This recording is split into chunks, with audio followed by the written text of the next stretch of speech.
Single most important reason है कि हम हमारे यहाँ भ्रष्टाचार को कम करने के बजाय उसको बढ़ावा देते रहे हैं। उसके पीछे कारण चाहे जो भी हो, शासन, गुंडागर्दी, बाहुबलियों का राज, परिवारवाद का चलन, सारे कुछ पिछले 40 सालों से हमें डसते रहे हैं। बदलने के लिए एक स्वरूप प्रदान करते हैं। लेकिन क्या आपने कभी सोचा है कि इस बदलाव के लिए क्या जरूरी है? बिहार से वो क्या चीज है जिसे बदलने की जरूरत है? उसके बिना ये 5 सूत्र नहीं आएंगे।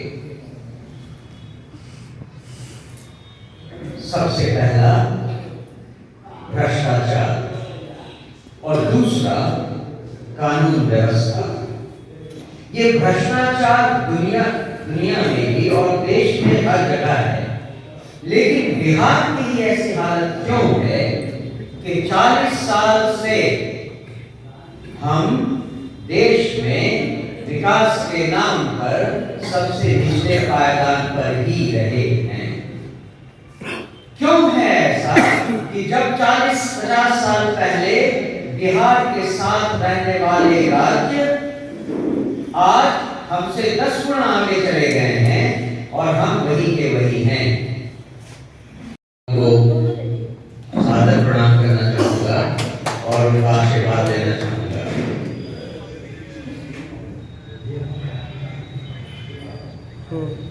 जिला अध्यक्ष इंद्रभूषण जी, मंच पर आसीन विभिन्न नेतागण, मेरे सामने बैठे विभिन्न नेतागण, पदाधिकारी, कार्यकर्ता जो मुजफ्फरपुर के विभिन्न भागों से, प्रखंडों से, जिलों से, गांवों से पधारे हैं, उन सबको मेरी तरफ से प्रणाम।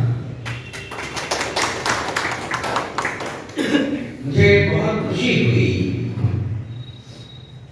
हमारे आदरणीय लक्ष्मण देव बाबू की बातें को सुनकर, क्योंकि जो बात मैं कहने जा रहा हूं उसकी आत्मा को उन्होंने ऑलरेडी छू लिया है। हम सब अपने आप को जन स्वराजी कहते हैं,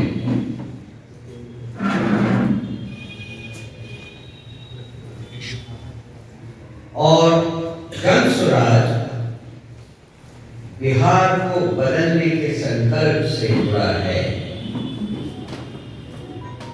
आप सब वक्ताओं में कुछ लोगों ने कहा कि बिहार को बदलने का क्या मतलब है।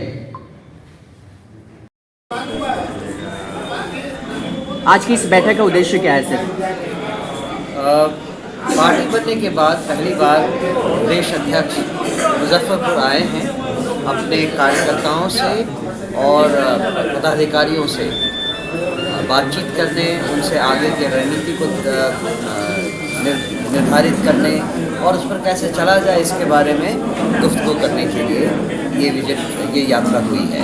आगे की सफ़र को आप लोग कैसे देख रहे हैं इस बैठक के उद्देश्य से? और ख़ास तौर पे आपने देखा कि जैसे एमएलसी का उपचुनाव हुआ, पहले भी उपचुनाव हुआ, इसमें कहीं ना कहीं जनसुराज को एक तरह से कह सकते हैं कि बहुत धक्का लगा है। इसको आप लोग कैसे पूरा कर रहे हैं, कैसे एकजुट हो रहे हैं? नहीं, ये कोई धक्का लगने वाली बात नहीं है, ये तो एक सीखने की प्रक्रिया थी। जैसे किसी भी सर्विस को ज्वाइन करने के पहले एक प्रोबेशनरी टाइम होता है, तो ये प्रोबेशन का टाइम था। बहुत कुछ सीखने को मिला है और उन सारी त्रुटियों से सीख कर हम आगे की रणनीति ट्रैक तय करेंगे और हम आगे अपना संदेश जनता तक कैसे पहुंचाएं इसकी तैयारी करेंगे। अच्छा, 2025 आगामी 2025 विधानसभा पे आप लोग की तैयारी क्या है अभी? उस तैयारी का ही एक पार्ट है जो आप देख रहे हैं इस यात्रा में, और उस तैयारी का ही एक पार्ट था जो 2 दिन पहले हमारी कोर कमेटी मीटिंग हुई जिसमें बहुत सारे महत्वपूर्ण फैसले लिए गए हैं। मुझे लगता है कि हमारा पूरा ध्यान इस बात पे केंद्रित रहेगा कि हम किस तरह से ग्राउंड लेवल पे अपने कार्यकर्ताओं को अगले आने वाले चुनाव के लिए तैयार कर सकें, उनकी अच्छी ट्रेनिंग दे सकें। अच्छा, जिस तरह से लगातार जो है निशाना साध रहे हैं, प्रशांत किशोर जी का हाल ही में एक वीडियो सामने आया कि सर्वे और फिर शराबबंदी या फिर स्मार्ट मीटर, इस पहलू पे वो तंज कस रहे हैं। क्या इशारा क्या कह रहा है?